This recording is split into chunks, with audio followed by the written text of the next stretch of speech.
Welcome to our channel where we dive into the depths of current policy debates. Today we're tackling a contentious issue.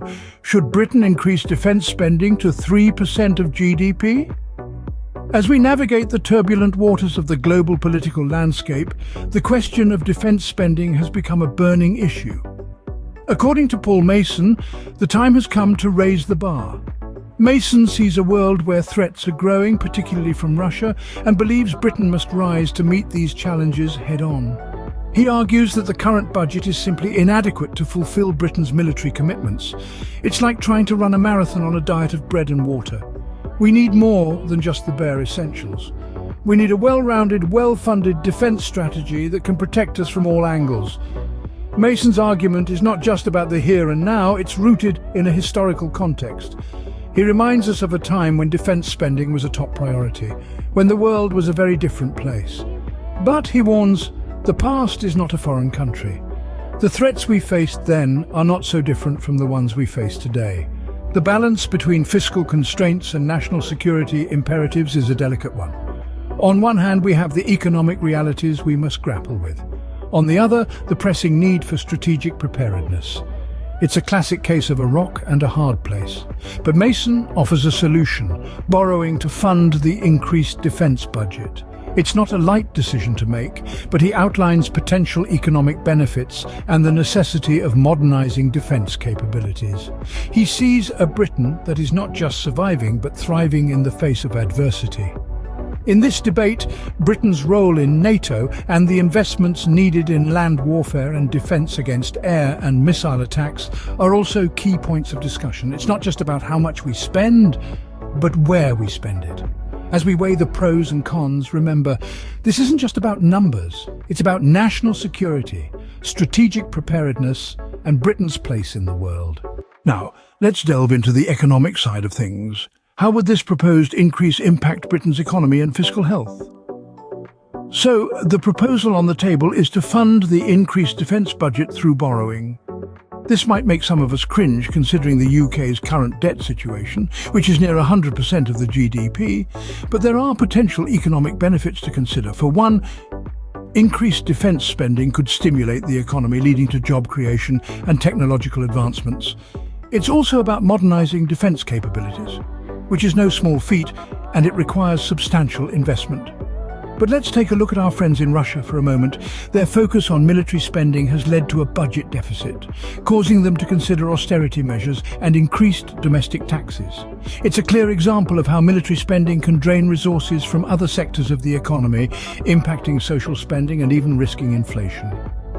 Back to the UK, the Institute for Fiscal Studies warns us of the need to either cut spending or raise taxes by £62 billion to keep our debt under control. This is a significant challenge, considering our proposed tax cuts and increased spending to address rising energy prices. The potential areas for spending cuts include working age benefits, national investment spending, and public services. But these measures could have negative impacts on the working class and economic growth. In the end, the decision to increase defence spending is not merely a matter of national security. It's also about balancing the books and ensuring our fiscal health. It's about the risk and rewards associated with such a move.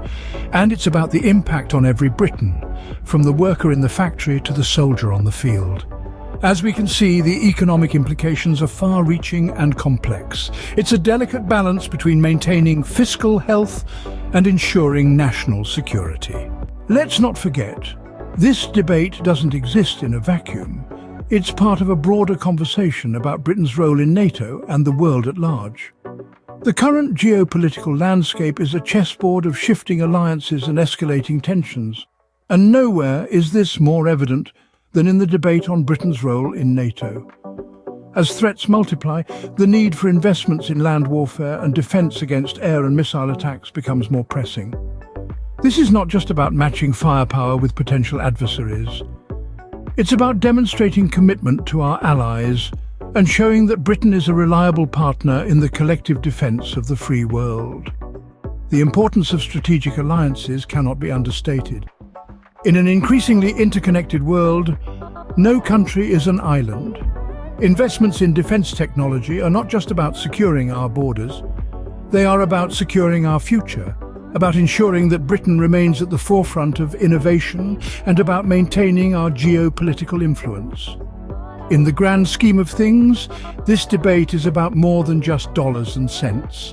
It's about Britain's future, its alliances, and its place in the world. So, where do we go from here? It's a complex issue with no easy answers. But one thing is certain, the conversation is far from over. As we've explored today, the case for increased defence spending in the UK isn't a simple one. It's a balancing act between addressing growing threats, fulfilling military commitments, and managing fiscal constraints. The increasing strategic risks and the need for modernising defence capabilities argue for a rise in the defence budget. On the other hand, the economic implications of such a move are significant. The potential for cuts to the National Wealth Fund, increased domestic taxes, and debt are realities we cannot ignore. The impact on social spending and the risk of inflation are also critical considerations. In the broader context, we've also examined the ongoing debate on Britain's role in NATO, the need for investments in land warfare, and defence against air and missile attacks. The conversation is complex and multifaceted, but it's one we must continue to have, for the security and prosperity of the nation lie in the balance. Don't forget to subscribe to our channel for more deep dives into the issues that matter. Join the conversation and let's navigate these complex policy waters together.